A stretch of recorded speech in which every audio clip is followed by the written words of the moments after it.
ये next topic है आप लोगों का कैपेसिटर और कैपेसिटेंस, और इसके बाद हमारा ये चैप्टर भी क्लोज हो जाएगा। तकरीबन एक दिन न्यूमेरिकल्स का भी होगा बीच में।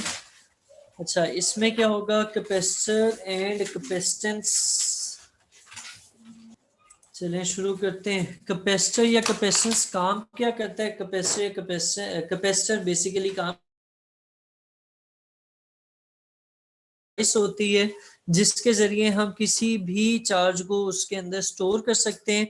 अगर आप इसकी कंस्ट्रक्शन देखें तो कंस्ट्रक्शन को मैं रेड कलर से हाईलाइट कर रहा हूँ कि इसमें दो बहुत बारीक प्लेट्स होती हैं जो कि एक दूसरे के पैरेलल पड़ी होती हैं और उनके दरमियान में बहुत मामूली सा डिस्टेंस होता है।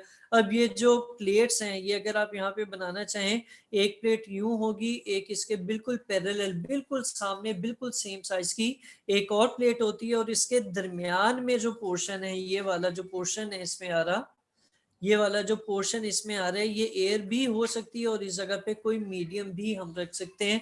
आमतौर पे छोटे कैपेसिटर्स में ये कोई एयर ही जो है वो यूज हो रही होती है। तो मीडियम जो इनके दरमियान है वो दो प्लेट्स होंगी, या प्लेट्स के दरमियान वो एयर होगी या कोई इंसुलेटर होगा।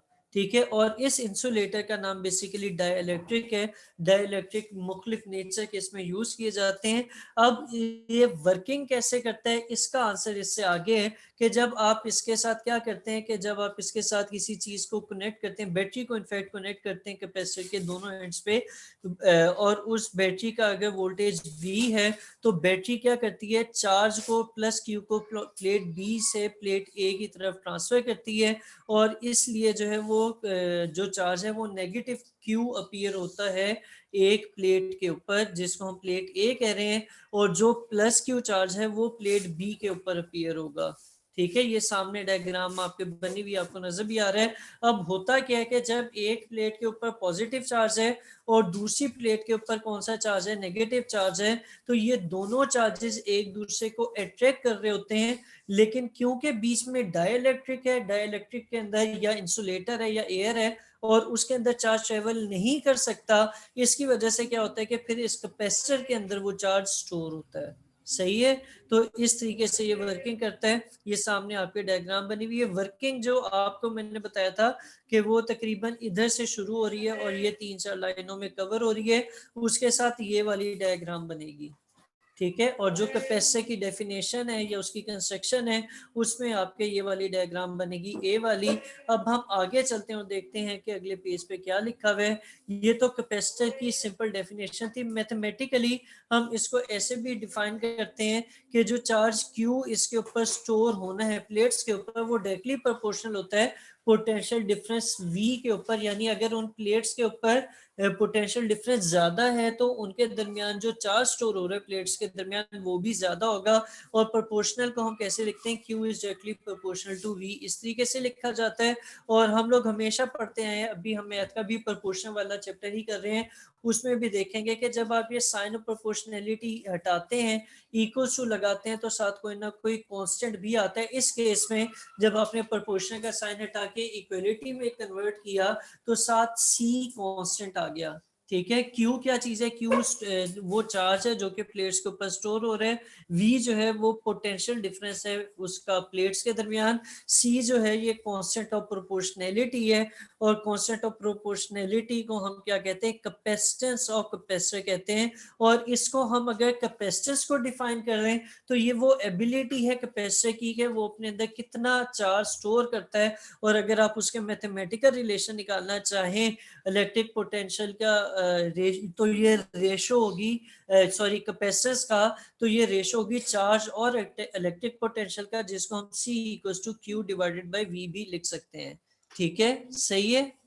अच्छा जी, अब इसके ऐसे यूनिट फेरेड होता है। हम अब नीचे चलेंगे और फेरेड को भी डिफाइन करेंगे। जब भी आपने किसी यूनिट को डिफाइन करना हो ना, तो आप उसे इक्वेशन की मदद से डिफाइन कर सकते हैं। जैसे आप यहाँ पे, क्योंकि कैपेसिटेंस का यूनिट क्या है, फेरेड है, तो इसको जब हम डिफाइन करेंगे क्या होगा कि Q चार्ज जब ऐसे कैपेसिटर में स्टोर होगा जिसके दरमियान जो पोटेंशियल डिफरेंट है प्लेट्स के दरमियान वो 1 वोल्ट होगा, तो चार्ज कितना होगा 1 फेरेड, या कैपेसिटेंस क्या होगी 1 फेरेड होगी। ये आपके सामने लिखा हुआ है, if 1 coulomb of charge given to the plates of a capacitor produces a potential difference of 1 volt between the plates of capacitor, then its capacitance is 1 farad।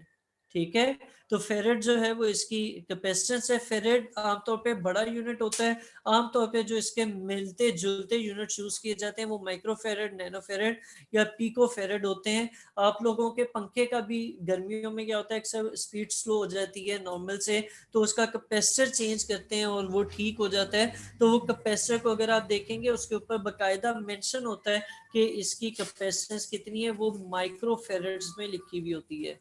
ठीक है, अब क्योंकि वो जो आमतौर पे इलेक्ट्रिशियंस होते हैं वो ज्यादातर जो है वो इतने क्वालिफाइड नहीं होते, तो वो इसको म्यू एफ नहीं कहते बल्कि यू एफ कह रहे होते हैं, या उसकी कैपेसिटेंस इस तरीके से ये कर रहे होते हैं।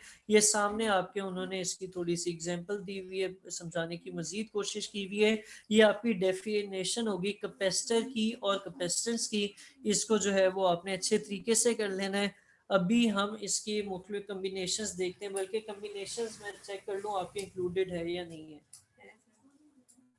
है। गुड।